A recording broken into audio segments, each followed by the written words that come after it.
പശ്ചിമേഷ്യ വീണ്ടും തിളച്ചുമറിയുകയാണ്. ഓരോ ദിവസവും പുതിയ യുദ്ധമുനകൾ തുറക്കപ്പെടുമ്പോൾ പ്രദേശം നേരിടുന്നത് സമാനതകളില്ലാത്ത സുരക്ഷാ പ്രതിസന്ധിയാണ്. മുൻപ് അതിർത്തി പ്രദേശങ്ങളിലും ചില പ്രത്യേക കേന്ദ്രങ്ങളിലും മാത്രം ഒതുങ്ങി നിന്നിരുന്ന സംഘർഷങ്ങൾ ഇപ്പോൾ കൂടുതൽ വിപുലമായിട്ട് അയൽ രാജ്യങ്ങളിലെ സുപ്രധാന സൈനിക കേന്ദ്രങ്ങളിലേക്കും അന്താരാഷ്ട്ര സമുദ്ര വ്യാപാര പാതകളിലേക്കും വ്യാപിച്ചു കഴിഞ്ഞു. വടക്കൻ ഗൾഫ് മേഖലയിലെ സമാധാന അന്തരീക്ഷം തകർത്ത് കുവൈറ്റിന് നേരെ ഇറാന്റെ ഡ്രോൺ ആക്രമണം ഉണ്ടായതും ലോകത്തിന്റെ എണ്ണപ്പാതയായ ഹോർമുസ് കടലിടുക്കിലും ചെങ്കടലിലും ആക്രമണങ്ങൾ കടക്കുന്നതും ഇതിന്റെ ഭയാനകമായ തെളിവാണ്. ഈ സങ്കീർണമായ പശ്ചാത്തലത്തിൽ തങ്ങളുടെ സമുദ്ര അതിർത്തികളും ആഗോള ചരക്ക് നീക്കവും സംരക്ഷിക്കാൻ സൗദി അറേബ്യയുടെ നേതൃത്വത്തിൽ 13 രാജ്യങ്ങൾ അണിനിരക്കുന്ന പുതിയ സമുദ്ര സുരക്ഷാ സഖ്യം രൂപീകരിക്കപ്പെടുന്നത് മേഖലയിലെ രാഷ്ട്രീയ സമവാക്യങ്ങൾ വിപ്ലവകരമായ മാറ്റത്തിന് വഴിവെക്കുന്നതാണ്. കുവൈറ്റ് നഗരങ്ങളെയും പ്രധാന സൈനിക താവളങ്ങളെയും ലക്ഷ്യമിട്ട് പുലർച്ചെയോടെ എത്തിച്ചേർന്ന ഇറാനിയൻ ആക്രമണ ഡ്രോണുകൾ ഗൾഫ് മേഖലയിലാകെ കനത്ത ഞെട്ടലാണുണ്ടാക്കിയത്.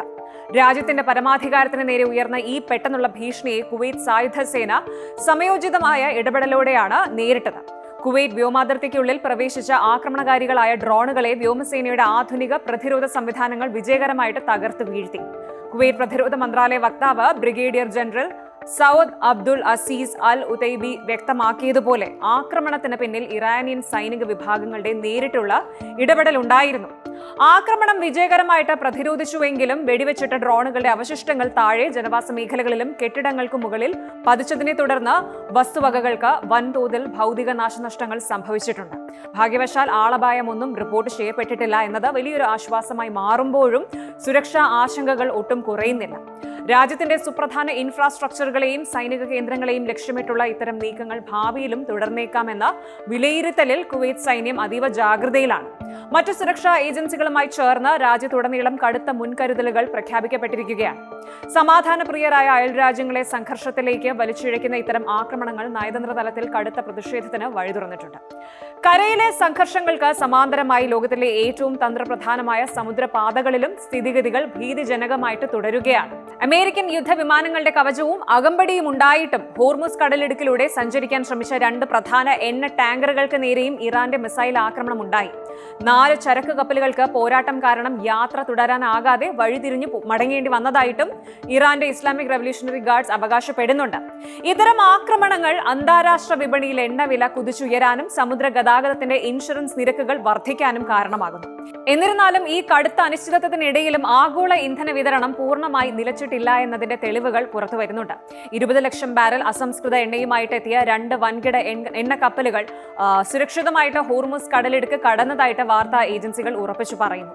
സമാനമായി ചെങ്കടലിലെ ബാബൽ മന്ദബ് കടലിടുക്കിൽ യമനിലെ ഹൂതി വിമതരുടെ ആക്രമണ ഭീഷണി നിലനിൽക്കെ തന്നെ 25 ചരക്ക് കപ്പലുകളാണ് തങ്ങളുടെ ദൗത്യം പൂർത്തിയാക്കി കടന്നുപോയത്. ആഗോള വാണിജ്യ രംഗം ഭീഷണികൾക്ക് മുന്നിൽ പൂർണ്ണമായി തളർന്നു പോകില്ല എന്നതിന്റെ പ്രതീകമാണിത്. എങ്കിലും അന്താരാഷ്ട്ര ഊർജ്ജ വ്യാപാര ശൃംഖലയെ ഏത് സമയത്തും നിശ്ചലമാക്കാൻ പുകഞ്ഞുകൊണ്ടിരിക്കുന്ന ഒരു അഗ്നിപർവ്വതമായിട്ട് ഈ കടൽപാതകൾ മാറിയിരിക്കുന്നു. സമുദ്രപാതകളിൽ തുടർച്ചയായിട്ടുണ്ടാകുന്ന ആക്രമണങ്ങളും ഭീഷണികളും വെറും ഒരു പ്രാദേശിക പ്രശ്നമല്ല, മറിച്ച് ആഗോള സാമ്പത്തിക ഭദ്രതയെ ബാധിക്കുന്ന ഒന്നാണെന്ന തിരിച്ചറിവിൽ നിന്നാണ് സൗദി അറേബ്യ ഒരു ചരിത്രപരമായ ദൗത്യത്തിന് തുടക്കമിട്ടിരിക്കുന്നത്. യമനിലെ ഹൂതി വിമതരും ഇറാൻ പിന്തുണയ്ക്കുന്ന മറ്റ് തീവ്രവാദ ഗ്രൂപ്പുകളും ചേർന്ന് ചെങ്കടലിലും ഗൾഫ് മേഖലയിലും നടത്തുന്ന കടൽ കൊള്ളയ്ക്കും മിസൈൽ ആക്രമണങ്ങൾക്കും അന്ത്യം കുറിക്കാൻ സൗദി അറേബ്യയുടെ നേതൃത്വത്തിൽ 13 രാഷ്ട്രങ്ങൾ ഉൾപ്പെടുന്ന പുതിയൊരു സംയുക്ത സേനയ്ക്ക് രൂപം നൽകുകയാണ്. ചരക്ക് നീക്കം സുഗമമാക്കുക, കപ്പലുകൾക്ക് സുരക്ഷ ഉറപ്പാക്കുക എന്നീ പ്രാഥമിക ലക്ഷ്യങ്ങളോടെ രൂപീകരിക്കുന്ന ഈ സഖ്യത്തിൽ തുർക്കി, പാകിസ്ഥാൻ, ഈജിപ്ത്, സുഡാൻ, ജിബൂത്തി തുടങ്ങിയ തന്ത്രപ്രധാന സ്ഥാനമുള്ള രാജ്യങ്ങൾ പങ്കാളികളാകുന്നുണ്ട്. സാമ്പത്തികമായും സൈനികമായും കരുത്തുറ്റ ഈ രാജ്യങ്ങളുടെ കൂട്ടായ്മയ്ക്ക് യൂറോപ്യൻ രാഷ്ട്രങ്ങളുടെ പൂർണ്ണ പിന്തുണയും ഉണ്ടാകുമെന്ന് സൗദി വ്യക്തമാക്കി കഴിഞ്ഞു. കേവലം പ്രതിരോധപരമായ ഒരു കൂട്ടായ്മ എന്നതിലുപരി പശ്ചിമേഷ്യൻ കടലുകളിലെ വൻ ശക്തികളുടെ സ്വാധീനത്തെ പുനർനിർവചിക്കുന്ന ഒന്നായി ഈ സഖ്യം മാറും. അന്താരാഷ്ട്ര വ്യാപാര സ്വാതന്ത്ര്യത്തെ വെല്ലുവിളിക്കുന്ന ശക്തികൾക്കെതിരെയുള്ള കൂട്ടായ നയതന്ത്ര സൈനിക മറുപടിയാണ് ഈ നീക്കം.